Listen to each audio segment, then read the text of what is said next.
MMAOddsBreaker, I don't even need to make the introduction, so just get over it. If you know who this guy is, then where the fuck have you been for the last 20 years? Um, what's You're great at selling the game. I learned all my trash talking. I learned from you. All right, that's how I got my trash game going. When I had all those rivals with Hughes, I was literally taking stuff out of a Tito Ortiz playbook of how to hype a fight when no one was watching fights. Because when we started, there was 10,000 people watching on pay-per-view. I mean, that's what it was. So, how much of this trash talk between you and Bonnar is real, or is set up? Like how? Because you've got a great pro wrestling personality. You could definitely make a go at it. And if you ever decide to do that process, you know how to sell a match. But this is kind of getting across the line a little bit. I'm not sure. I'm confused, and I've been a fan of yours since the beginning. I'm not sure whether this is real hatred for this kid or if it's now a situation where you're just kind of, I'm just trying to hype it more. From day one, I knew it was gonna be a factor of just hyping the fight, but it just got personal. It got very personal. He started talking stuff about my family, and I'm not down with that stuff, man. Through my whole career of 18 years, the back and forth with Shamrock, with Liddell, with Griffin. I mean, even the beginning with the Lions Den, I've never talked about their families. Right. I never talked about their financials between families, about their fans, and especially about the troops. How he was on, what was it, one of the MMA shows with Boss Rudin talking about the troops that don't like me. Things like that I've worked so hard through my career to support and to back. I mean, when I get in the cage and I fight, attack my character, attack the person that I am. Fine, I'm cool with that. But when you attack my family and you attack my fans and say they're cheap and homeless and just for no reason at all, it got me angry. It got me really, really angry. But I think the family thing is what really got me angry because it's so personal. I've been through so much drama and so much trauma mentally that I went through over the last 5 years that I was able to kind of start with a clean slate. And now for him to bring that back up, is he looking for his 15 minutes of fame? I mean, he wants to be hyped back up. He hasn't been talked about in a few years. Yeah. Is this his opportunity? I guess it is. But it is 100% personal. I really don't see it as just a hype to fight. It's beyond that. I think it's gone past the line of hyping the fight. And I think that's why I've taken this fight so seriously, and training's going great. I just don't want to beat this guy. I just don't want to choke him out. I want to hurt him. And if I step on his face after the match is over, cool. If I spit on him after it's over, cool. I'm not shaking no hands. There's no friendship that's going to be built off this. I hate's a really violent word to say to somebody, but I do hate this guy.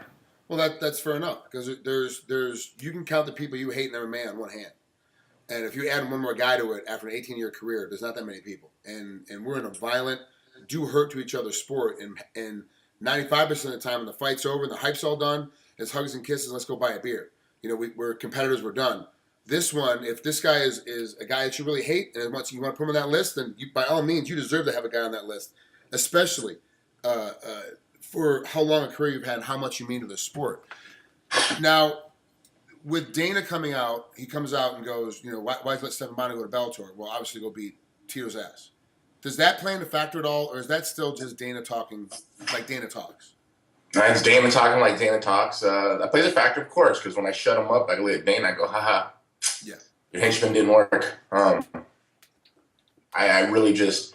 To me, it's about just a fight. My goal is to go in there and entertain how it's always been since day one.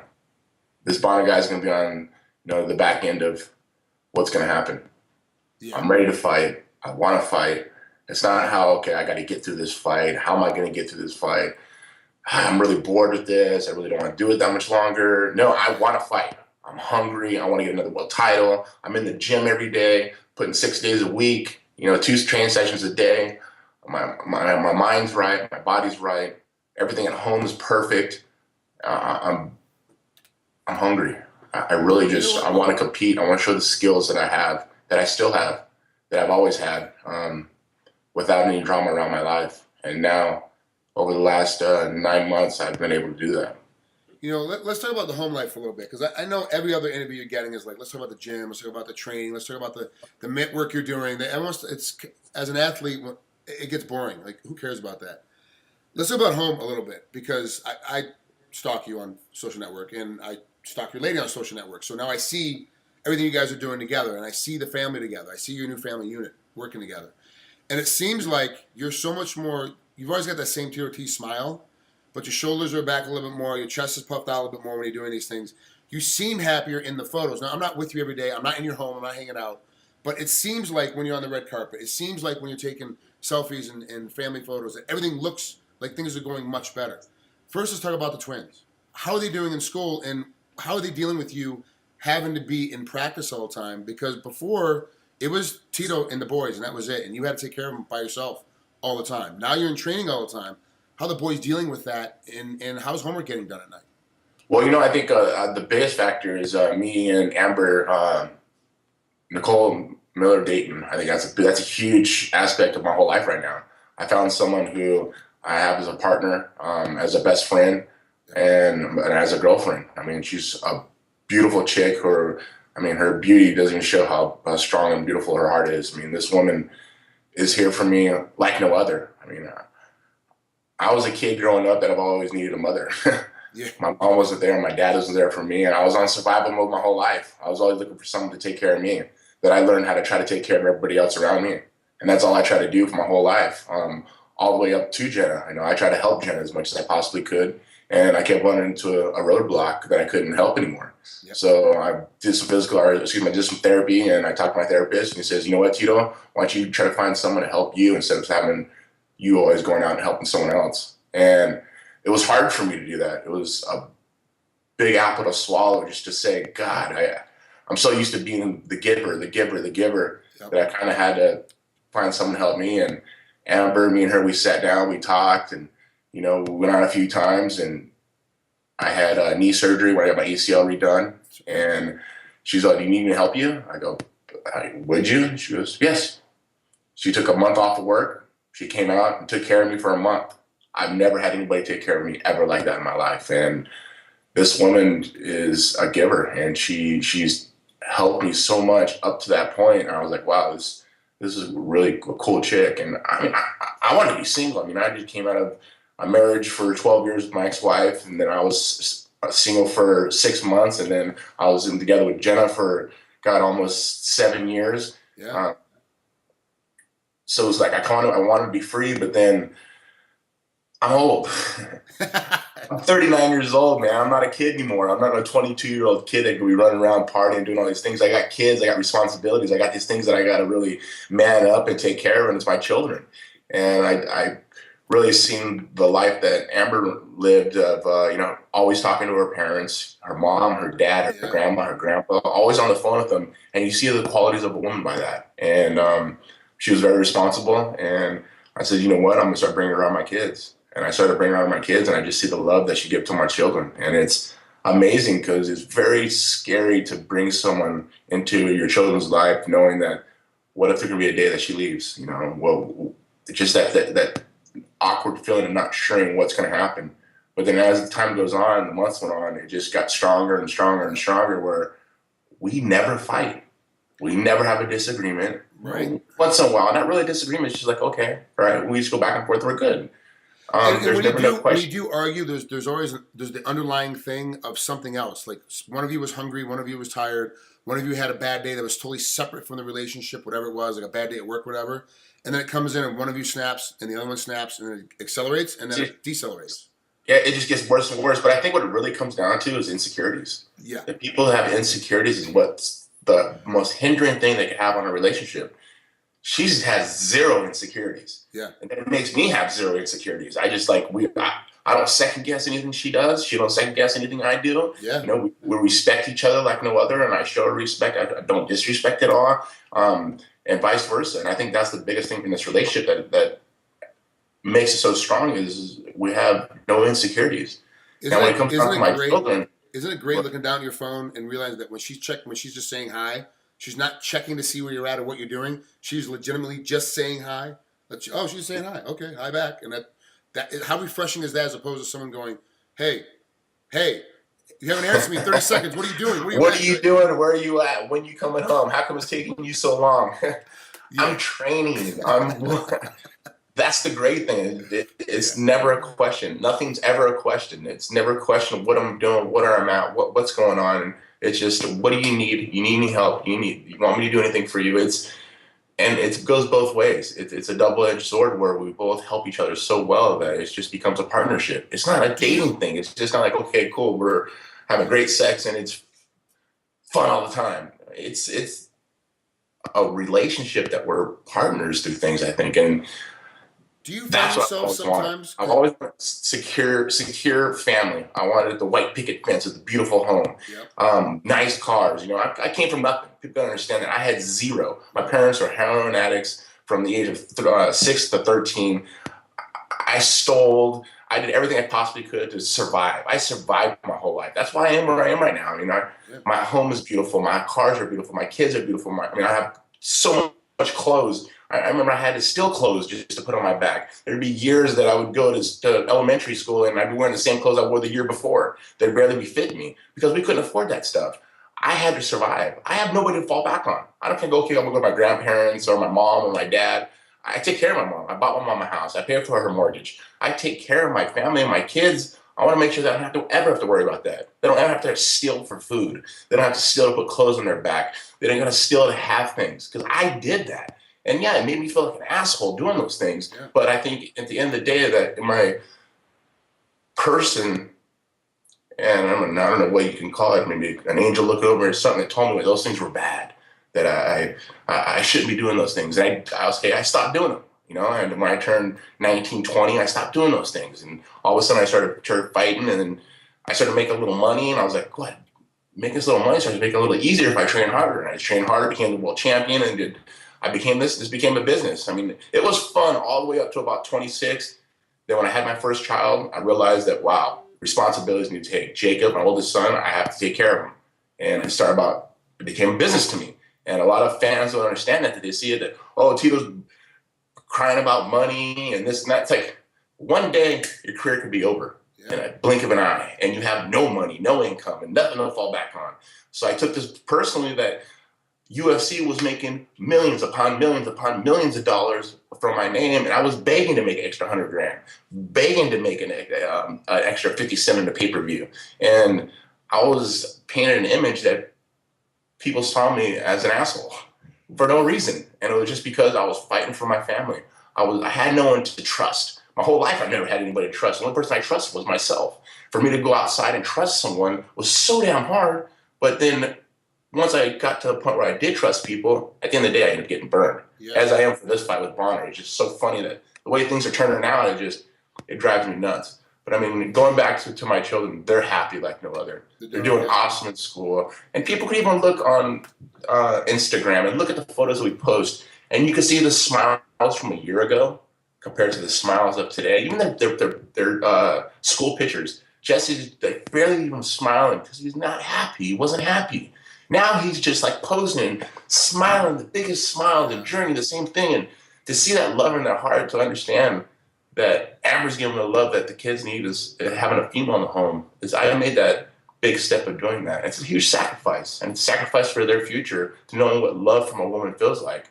I really just wanted to give them everything I never had as a kid, and I'm doing that now. And I made that sacrifice, and it was a huge sacrifice. People got to understand that with Jenna, she had everything she wanted, but she had her own demons to deal with. And I hope she gets help for the children's sake and for her own sake. I have, no remorse against her at all. That was before. She needs to get help and not lie about things. I mean, people see the couples therapy and just see a person who has so many problems, and she tries to blame it on what she did when she was a kid. It's time to grow up. It's time to put your big woman pants on and be responsible, get help, go out and do the right thing for yourself and the right thing for your children. Yeah. I say, man, at the end of the day, it's about my kids. And I'm going to do anything I can possibly to make sure my children have the best life possible. All right, one last thing before I let you out of here. I told you 10 minutes, and I hate keeping you longer, but we always end up going longer than we usually do. I'm good for another 10. It's cool. I train at 130. So. It seems like that sometimes you're so even now that you said you and Amber are going back and forth and helping each other, you're always there for each other, that you almost have to push yourself too hard. Like you almost have to overextend yourself to help other people and help everybody else around you. Has Amber, because she's been through the same situation, bad managers, bad attorneys, bad agents, bad boyfriends, like she understands what the look is. Is she a good ear now too that comes in and goes, hey, look, the Tito, like that guy might be, or that person might be, or this deal doesn't kind of look right? Does she kind of, or does she stay completely separate from you, the business aspect of Tito Ortiz? She stays pretty much completely separate. You know, she helps me out with my clothing company. You know, right now she's helping out with a few sponsorship stuff. But I've been through the ins and outs. I've been raked through the coals, so I can see those things a mile away before they even happen.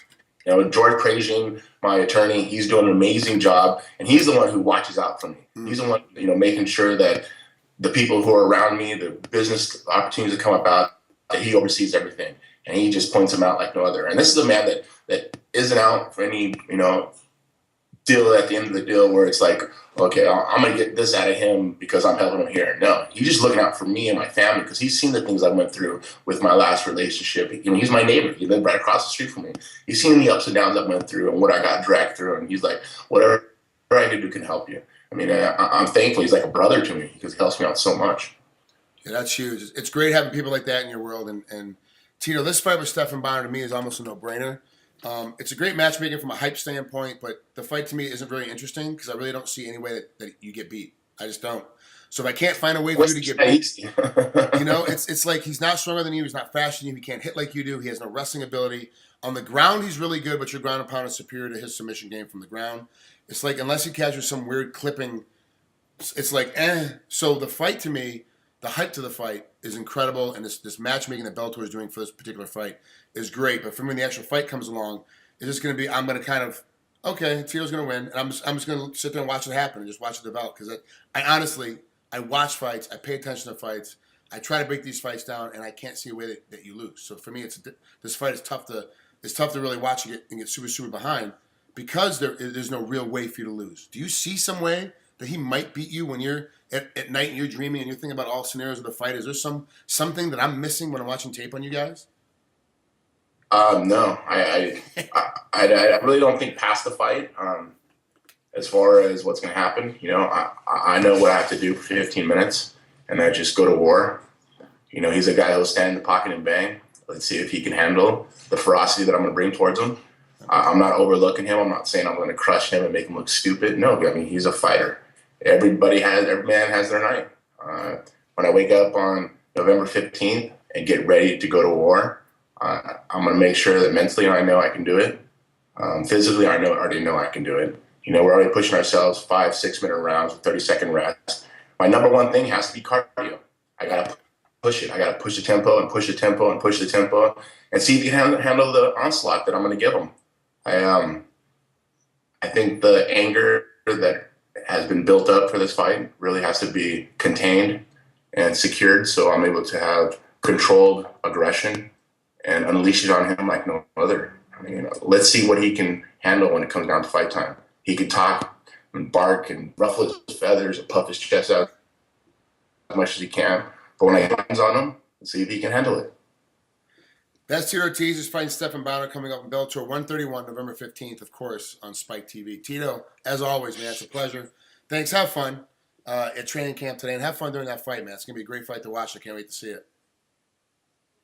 Yeah, I'm excited, man. This is going to be great. I just hope the fans tune in and really see the work I've been putting in. You know, since the Shlemenko fight when I beat him, I didn't stop. I kept training. I kept putting in the work because my body was able to handle it. You know, after having 2 knee surgeries, a back surgery, 2 neck surgeries, and I'm still doing this, and I'm having fun doing it. Life's been grand. You know, I think maybe God sent me some angels to look over me, but I'm just trying to do the right thing for my family and do the right thing for my career, do the right thing for Bellator, and do the right thing for the sport MMA, and give the fans the best fights possible. Put my heart and soul right on my sleeve, as I've always done. Fans love it, and that's what I do it for. And this fight's for the fans, to show Stephan Bonnar can never talk smack to my fans. And after I do kick his ass, hopefully we can do this another time, so I kick his ass again. I'm going to do it again. We're going to kick his ass 3 times. I'm cool with it. I'll give him an ass beating each and every time. And that's what I would love to do. Beautiful. Thanks, Tito. Appreciate it, but we'll talk to you soon. Awesome fans, tune in November 15th as I stomp Stephanie Bonner's ass. Check it out. Perfect.